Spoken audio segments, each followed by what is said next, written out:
Chapter 23. Paul looked straight at the Sanhedrin and said, "My brothers, I have fulfilled my duty to God in all good conscience to this day." At this, the high priest Ananias ordered those standing near Paul to strike him on the mouth.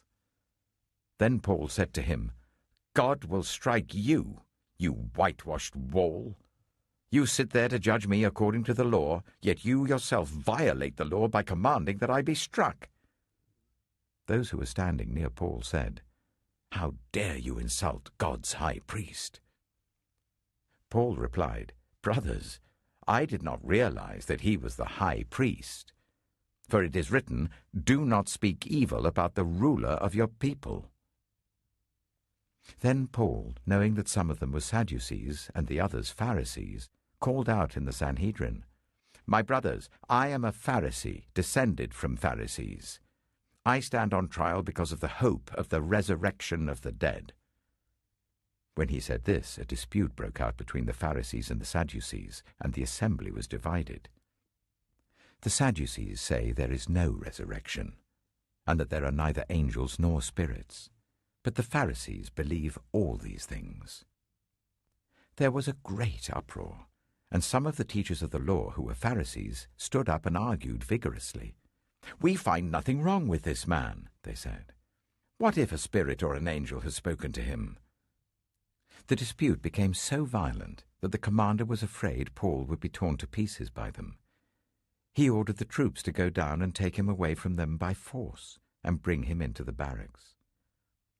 The following night the Lord stood near Paul and said, "Take courage. As you have testified about me in Jerusalem, so you must also testify in Rome."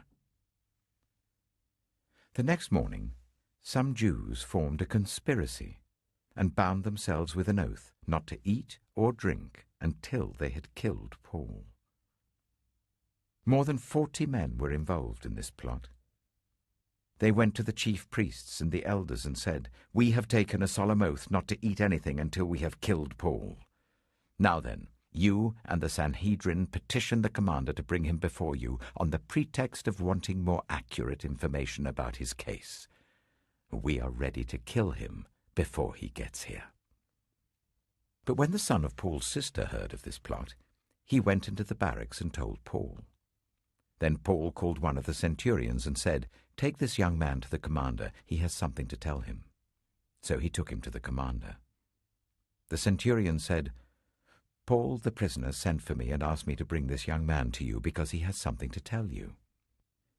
The commander took the young man by the hand, drew him aside and asked, "What is it you want to tell me?" He said, "Some Jews have agreed to ask you to bring Paul before the Sanhedrin tomorrow on the pretext of wanting more accurate information about him. Don't give in to them, because more than 40 of them are waiting in ambush for him.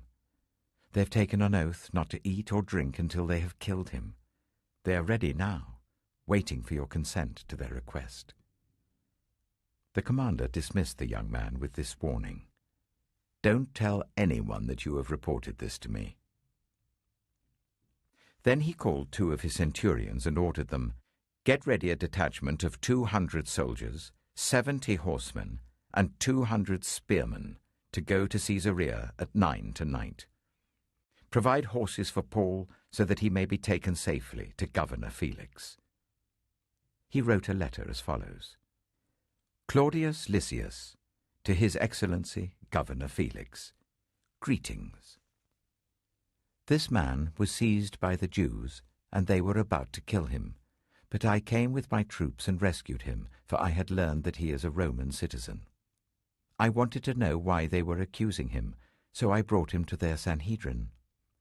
I found that the accusation had to do with questions about their law, but there was no charge against him that deserved death or imprisonment. When I was informed of a plot to be carried out against the man, I sent him to you at once.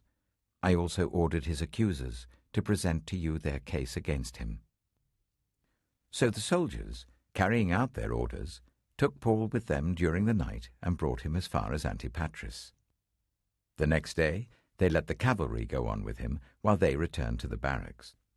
When the cavalry arrived in Caesarea, they delivered the letter to the governor and handed Paul over to him. The governor read the letter and asked what province he was from.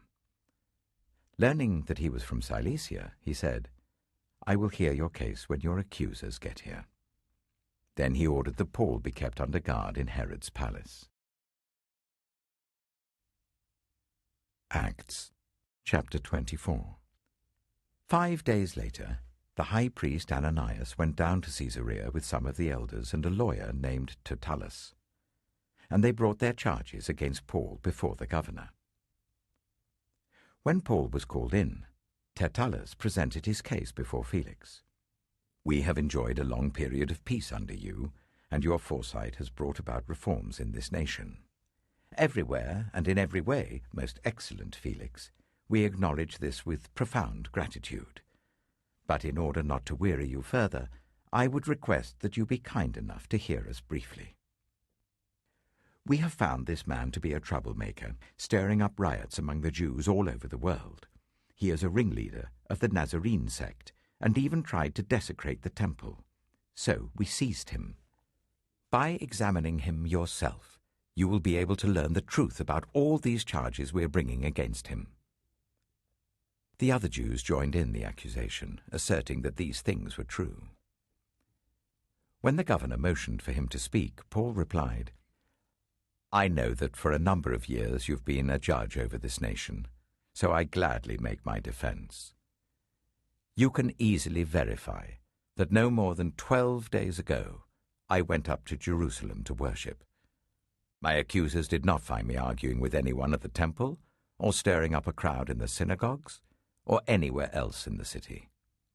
And they cannot prove to you the charges they're now making against me. However, I admit that I worship the God of our ancestors as a follower of the Way, which they call a sect. I believe everything that is in accordance with the law and that is written in the prophets. And I have the same hope in God as these men themselves have, that there will be a resurrection of both the righteous and the wicked. So I strive always to keep my conscience clear before God and man. After an absence of several years, I came to Jerusalem to bring my people gifts for the poor and to present offerings. I was ceremonially clean when they found me in the temple courts doing this. There was no crowd with me, nor was I involved in any disturbance.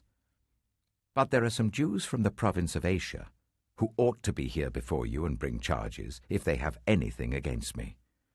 Or these who are here should state what crime they found in me when I stood before the Sanhedrin, unless it was this one thing I shouted as I stood in their presence. It is concerning the resurrection of the dead that I am on trial before you today." Then Felix, who was well acquainted with the way, adjourned the proceedings. "When Lysias the commander comes," he said, "I will decide your case." He ordered the centurion to keep Paul under guard, but to give him some freedom and permit his friends to take care of his needs. Several days later, Felix came with his wife Drusilla, who was Jewish. He sent for Paul and listened to him as he spoke about faith in Christ Jesus. As Paul talked about righteousness, self-control, and the judgment to come, Felix was afraid and said, "That's enough for now. You may leave. When I find it convenient, I will send for you." At the same time, he was hoping that Paul would offer him a bribe, so he sent for him frequently and talked with him. When 2 years had passed, Felix was succeeded by Porcius Festus, but because Felix wanted to grant a favor to the Jews, he left Paul in prison.